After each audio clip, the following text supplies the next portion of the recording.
Bienvenidos, Blastositos. Y el día de hoy tengo a una súper invitada celebrando este quinto aniversario de Blast Academy. Ella es Nicole Palmer y está al frente de un proyecto llamado The Granular Level. Este proyecto es un emprendimiento de ella y me da gusto tener a Nicole porque fue una de las primeras personas con las que empezamos a grabar el podcast. Y con Nicole siempre hemos estado teniendo una relación cercana, cordial. También estamos por ahí en pláticas de hacer algunos nuevos proyectos con ella. Espero les sirva mucho la entrevista. No pudo ser tan larga como queríamos porque tuvimos que batallar con muchísimos ¿cómo se dice? Problemas técnicos. No sabemos bien qué pasó, pero bueno, al final la pudimos hacer. Salió una versión un poco más cortita de lo que esperábamos. Si ustedes tienen dudas, preguntas, comentarios al respecto de esta entrevista, déjenmelos en los comments para que podamos ampliar o incluso podamos volver a tener a Nicole de invitada. Así que sin más, quiero dar la bienvenida a Nicole Palmer. First off, Dante, thank you so much for having me. I am so excited to chat with you today and to just catch up. We've been way long overdue. And so I started Granular Level, and it was never by chance. It was never in the plan for me. It just slowly started to unravel like an onion. And so what happened was we were in COVID and I was working at a CRO, sort of juggling everything. And I was homeschooling my son. I was a nursing mom and everybody was sort of working from home, which was kind of new. And at the time I didn't realize it, but I think I was burnt out. And I remember going to my boss and just saying, like, I'm going to step away. I need time to just focus on my family. And when you work in clinical research, it's very hard to shut it off. You're used to that high stress, high volume, like producing. And so the first week sort of felt normal, like a vacation. And then week 2 set in and it was like weird.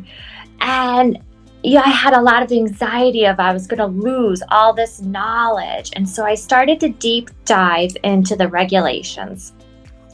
And then I was posting regularly on LinkedIn all about the TMF because that's what I was passionate about. And then all these DMs started come to me in LinkedIn. And can you help me get a job? Can you help me learn the TMF? And I was doing it at the time for free. And I realized, you know what, I need to charge for this because eventually it was taking up a lot of my time. And so I had to learn how to open up a business, how to get an LLC, how to get a website. People wanted me to have a website for my blog so they could go and read articles. And so then you learn in business some of the things that you like to do and some of the things that you don't like to do. And so for me, I learned pretty quickly, I don't like building websites. I realized it was taking up way too much of my time. I wasn't focusing on the TMF. I was learning how to build a website.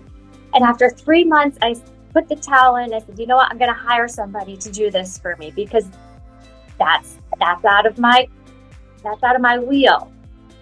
That's not my passion. And you learn that as a business owner, what you're really good at and things you just need to delegate or else it's going to slow you down. Okay. And did you think that this could be like a risky move? I mean, I leave my steady job and then jump into the nothing. What do you think at the time? At the time, it was very risky because it was everything that I've ever known working that 9-to-5 job. And I never knew anything about business. I never took a business course. I never studied anything really but the TMF at the time. And so it was a big risk of like the unknown. Is this going to work out? Is it not going to work out? Knowing the numbers, how many sales do I need to get in a day to make ends meet? How long can this nest egg last me? And so it was very risky, but what's the saying? If you don't risk anything, you don't risk anything at all.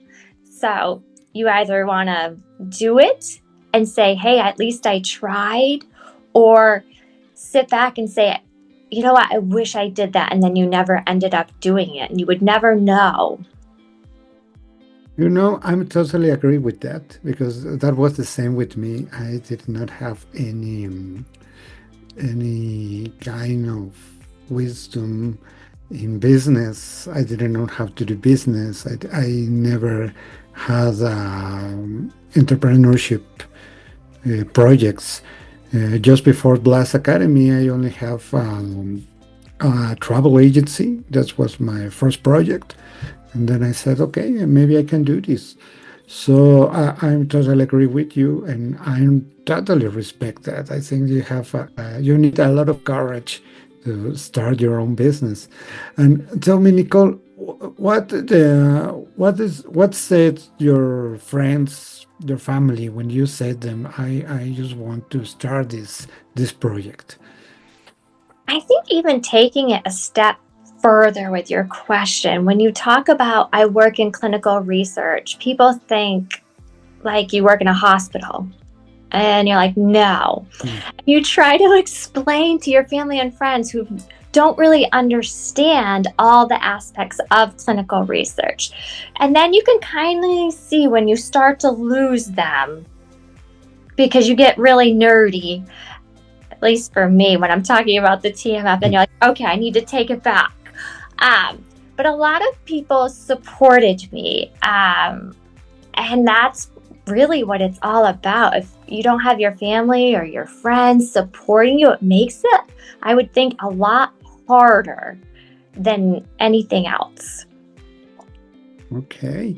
And what do you think are the most complicated obstacles that you had faced with this project?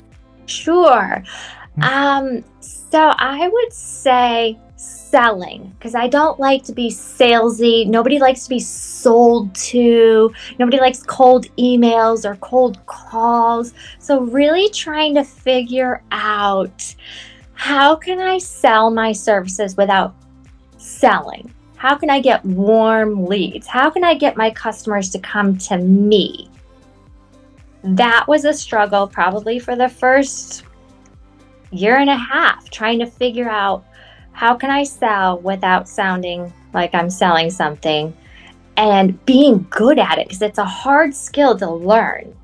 And people buy from people that they trust and know. And that's where I think video comes in, because when people watch your videos, they already start to feel like they know you. That way, when you get on that call, they've already felt like they know your personality, they know your vibe. It makes it so much easier for them to talk to you. Yeah, I don't know if this happened to you, but I have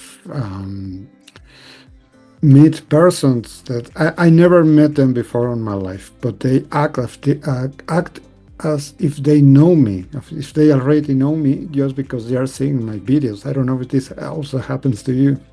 Mm-hmm. Yes, all the time. It's really interesting. And how do you feel about selling today? Do you think you have more practice? Do you think this you have mastered this skill? Oh, I think it's an ongoing skill that you learn, because we're always evolving and people have different communication styles. And what works for me may not work for you. What works for someone else, I don't think it's so cookie cutter. But I think, like, for me, a lot of my leads come from social media. I post a lot on social media. And I think if you are able to communicate to your customers and talk about their pain points, then they're going to reach out to you. Okay. I don't know if you count your selling calls or your Yeah, your the point when when you're selling your services. Uh, I have an account of that because I also start practicing selling again. It was hard. You know, I had 2,500 rejections. Mm, 2,500 more or less people have told me no, yep. I won't buy. But you have to go through this in order to you have the sales you need and make advance your business. I don't know if you agree with that. I do. But there's always a commonality when you get rejected. And it's Yeah. usually, it, I don't have the money, I don't have the time, or they're not completely sold on the product that you're selling. So that means I didn't do a good job communicating my product. And those are usually for me like the three common no's. So if I can master coming back to those no's, because the responses are usually pretty much the same. It's usually those three same things. And if I can master how to sell off of that, I can turn that no into a yes. Okay. Yeah, that's good to know.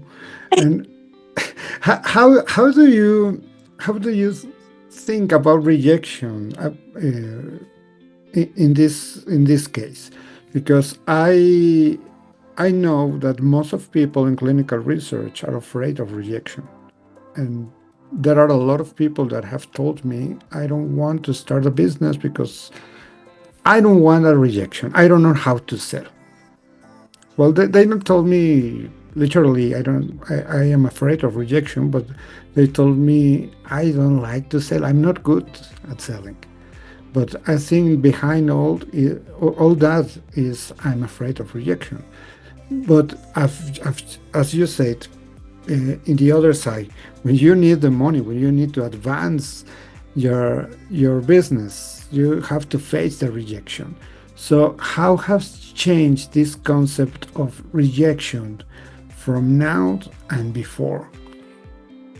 I think it's learning the patterns and brainstorming. Okay, if someone says no, what are the different reasons behind that no? Maybe they're not the major decision maker. I got to talk it over with my spouse. Okay, now we're going to figure out how to write that script of, okay, they're not the major decision maker in their household, their spouses. So that means I have to communicate them through their spouse. And how can I get to that yes?